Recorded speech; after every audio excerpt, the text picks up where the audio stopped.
नमस्कार, मी विलास बडे. न्यूज 18 लोकमतच्या या बुलेटिनमध्ये आपल्या सगळ्यांचं स्वागत. बुलेटिनच्या सुरुवातीला बातमी. एसटी कर्मचाऱ्यांच्यासाठी या घडीची सर्वात मोठी बातमी. एकीकडे राज्य सरकारला 15 दिवसांची मुदतवाढ कोर्टाने दिलेली असताना दुसरीकडे एसटीचं विलीनीकरण अशक्य असल्याचा निर्णय राज्य मंत्रिमंडळाच्या बैठकीत घेण्यात आलाय. तर समितीच्या अहवालाला मान्यता देण्यात आली आहे. त्यामुळे विलीनीकरणाच्या मुद्द्यावरून पुन्हा संघर्ष तीव्र होणार असल्याचं दिसतंय आणि विलीनीकरणाचं जे आतापर्यंत भिजत घोंगडं होतं त्याचा सरकारनं सरकारी पातळीवर तरी अखेर निर्णय लावलाय असंच म्हणावं लागेल. कारण विलीनीकरणाची ही सगळी प्रक्रिया सरकारच्या पातळीवर होत असते. सरकारला तो धोरणात्मक निर्णय घ्यायचा असतो. पण आज अखेर गेल्या 5 महिन्यांपासून विलीनीकरणाच्या बद्दलची सरकारची भूमिका आता त्यांनी स्पष्ट केलेली आहे. धोरण स्पष्ट केलेलं आहे राज्य सरकारनं आणि धोरणात्मक निर्णय त्यांनी घेतलेला आहे की विलीनीकरण हे करणार नाही, केलं जाणार नाही. त्यामुळे 5 महिन्यांपासून राज्यामध्ये जे विलीनीकरणाच्या मागणीसाठी आंदोलन सुरू होतं त्या आंदोलनावरती आता राज्य सरकारनं दिलेले हे उत्तर म्हणावं लागेल आणि राज्य सरकारनं आपली भूमिका निसंदिग्धपणे मंत्रिमंडळानं आज ती स्पष्ट केलेली आहे. जो त्रिसदस्यीय समितीचा अहवाल आलेला होता त्या अहवालात विलीनीकरण करणं अशक्य असल्याचं म्हटलेलं होतं आणि तो अहवाल मंत्रिमंडळाच्या पटलावर ठेवण्यात आला. त्यावर चर्चा झाली आणि राज्य सरकारनं त्या अहवालाला मान्यता दिली आहे. तो अहवाल मंजूर केलाय. त्यामुळे आता विलीनीकरणाची प्रक्रिया ही जवळपास संपल्याचं आहे. या सगळ्याबद्दल बोलण्यासाठी आपल्या सोबत आपले विविध प्रतिनिधी आहेत. आपल्या सोबत प्रणाली कापसे आहेत, आपल्या सोबत मालेगावहून बब्बू शेख आहेत जे एसटी कर्मचाऱ्यांशी बोलतील. आपल्या सोबत परभणीवरून विशाल माने सुद्धा जोडले गेलेले आहेत. विशाल मानेकडे सुद्धा आपण जाऊया, पण सुरुवातीला प्रणालीकडे जायचं आहे. प्रणाली, अखेर सरकारनं आपली भूमिका विलीनीकरणाच्या संदर्भातली निसंदिग्धपणे स्पष्ट केलेली आहे की विलीनीकरण हे होणार नाही. काय नेमकं म्हणणं होतं, काय चर्चा झाली आज, अगदी सविस्तर सांगा. अगदी खरे विलास, आपण जर बघितलं की गेल्या या संपूर्ण 5 महिन्याच्या कालावधीमध्ये एसटी कर्मचारी एकीकडे विलीनीकरण या केवळ एकमेव मागणीसाठी हे संपूर्ण आंदोलन त्यांनी लावून धरलेलं होतं.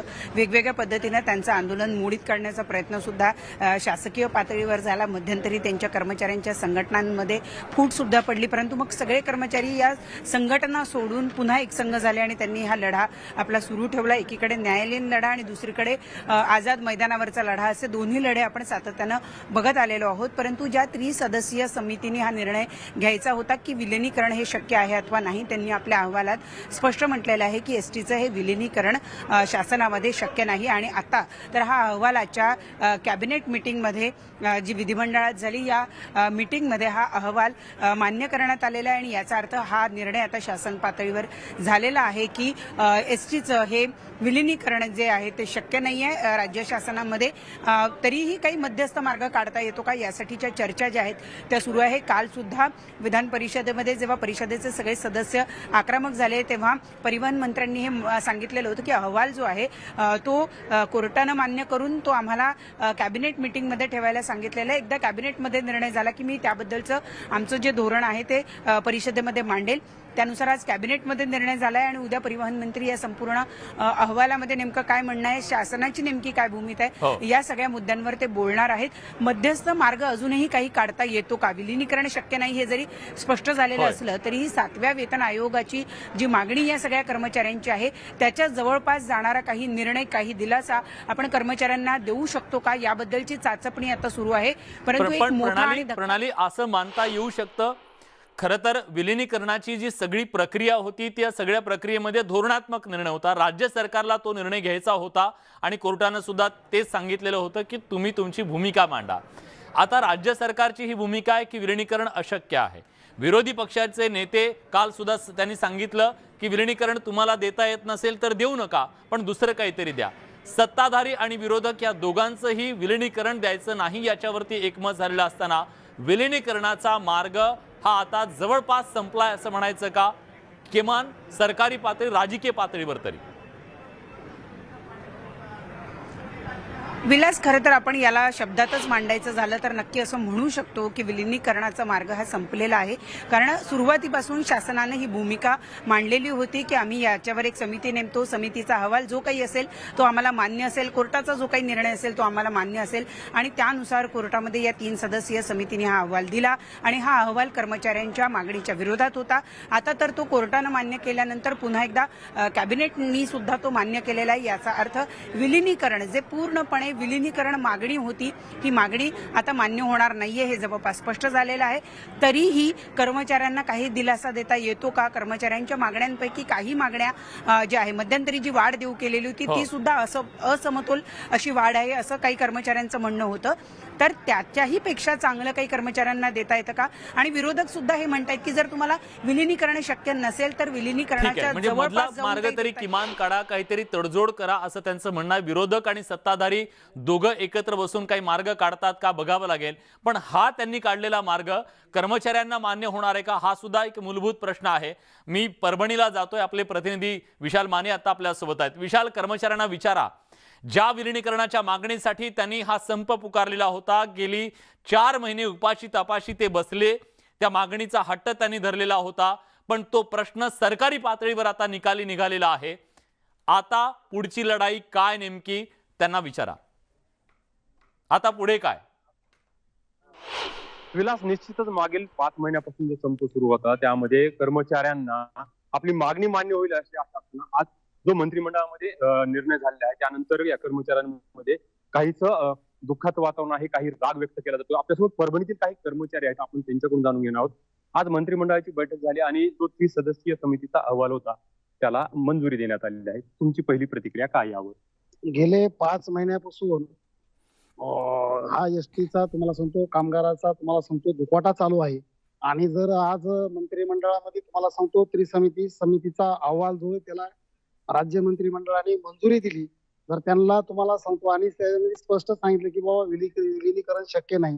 जर विलिनीकरण शक्य नसेल तर इतक्या दिवस वेळ काढूपणा कोर्टामध्ये 15 दिवसाला तारीख पडत आली आणि प्रत्येक वेळा कोर्टाकडून वेळ मागून घेतला की बाबा विलिनीकरण करण्यासाठी आम्हाला काही वेळ आवश्यक आहे. परंतु सरकार कोर्टामध्ये एक बोलतंय, कामगारामध्ये एक वेगळं तुम्हाला सांगतो दिशाभूल करते, प्रवाशांची तुम्हाला सांगतो लोकांची सगळी दिशाभूल करत आहे. परंतु माननीय सदावर्ते साहेबांनी यापूर्वी ज्यावेळेस ही समिती गठीत झाली होती त्यावेळेसच त्यांनी त्यांचा स्वतःचा आक्षेप नोंदवला होता की बाबा हे जी समितीमध्ये लोक आहेत तर हे तुम्हाला सांगतो मुख्य सचिव असतात हे सरकारचे, तेव्हा निवृत्त न्यायाधीशाच्या मार्फत तुम्हाला सांगतो तशी एखादी समिती गठीत करावं, पण सरकारने केलेलं नाही. कारण त्यांना जाणून बुजून द्यायचंच नव्हतं. तुम्हाला सांगतो तर एवढे 5 महिन्यापासून लोकांना गोळीत ठेवलं, कोर्टाला तुम्हाला सांगतो गोळीत ठेवलं आणि एवढ्या आज शालेय विद्यार्थ्याचं एवढं नुकसान होत आहे. परीक्षा आहेत तुम्हाला सांगतो खेड्यापाड्याने कुठं बस नाहीत, काही नाहीत आणि सरकारचं कुठलंही तुम्हाला सांगतो लक्ष नाही. आमचे कामगार 5 महिन्यापासून तुम्हाला सांगतो आज शेतामध्ये काही तुम्हाला सांगतो मजुरी करायला चाललेत, काही इकडे तिकडे चाललेत. तेव्हा आम्ही काही झालं तरी तुम्हाला सांगतो जोपर्यंत सदावर्ते साहेब 5 तारखेपर्यंत तुम्हाला सांगतो आमचा न्यायालयावर भरोसा आहे.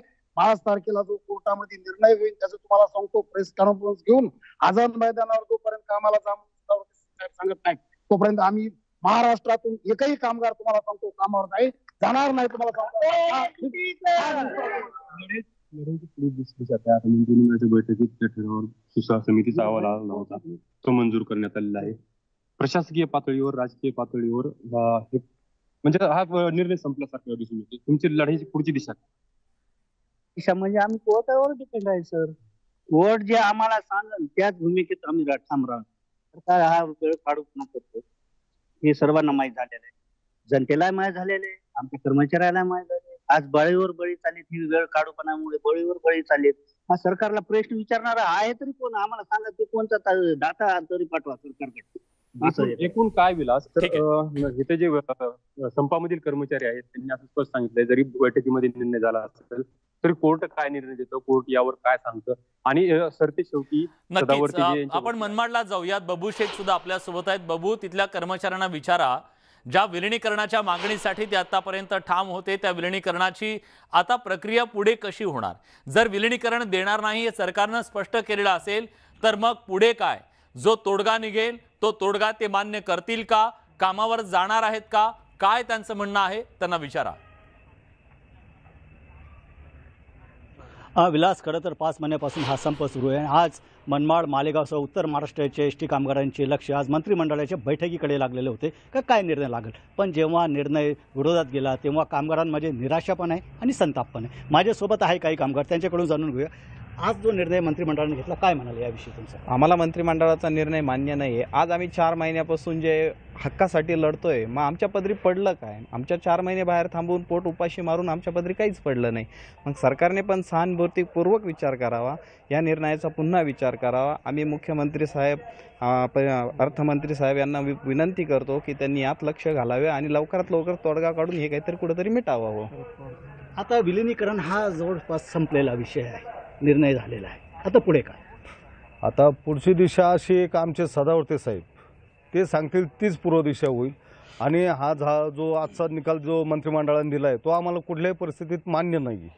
तर याच्याकरता मुख्यमंत्री साहेब, शरद पवार साहेब यांनी कुठंतरी लक्ष घालून कमीत कमी मराठी माणसाचं तुम्ही काहीतरी दाखवा त्याच्यात का आम्ही मराठी माणसासाठी काहीतरी करतोय. आजची परिस्थिती तुमची कशी आहे आणि काय मागा सांगाल? आमचा सर्वस्वी निर्णय गुणरत्न सदावर्ते साहेब यांच्यावर अवलंबून आणि कोर्टात जो निर्णय देईल तो मान्य असेल.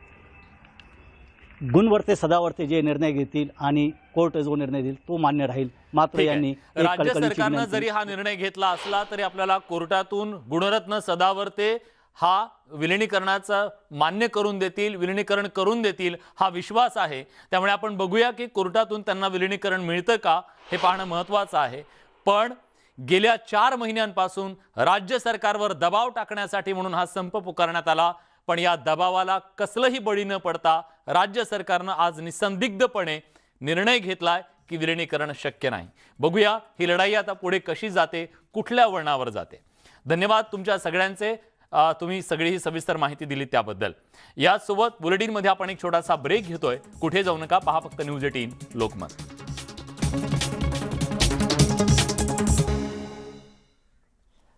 ब्रेक नंतर तुमचं पुन्हा एकदा स्वागत. यानंतर बातमी दिल्लीतून आहे. राजधानी दिल्लीत सध्या महापालिका निवडणुकांचे वारे वाहू लागलेत आणि या निमित्तानं राजकारणाचे वेगवेगळे रंग सुद्धा पाहायला मिळतात.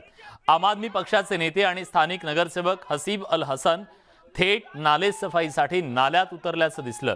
या नगरसेवकानं नालेसफाई केल्यानंतर स्थानिक नागरिकांनी त्यांचा दुग्धाभिषेक घातला. या प्रकाराचा व्हिडिओ सोशल मीडियावर प्रचंड व्हायरल झाल्यानंतर नेटकऱ्यांनी या व्हिडिओची तुलना अनिल कपूरच्या नायक चित्रपटाशी केली.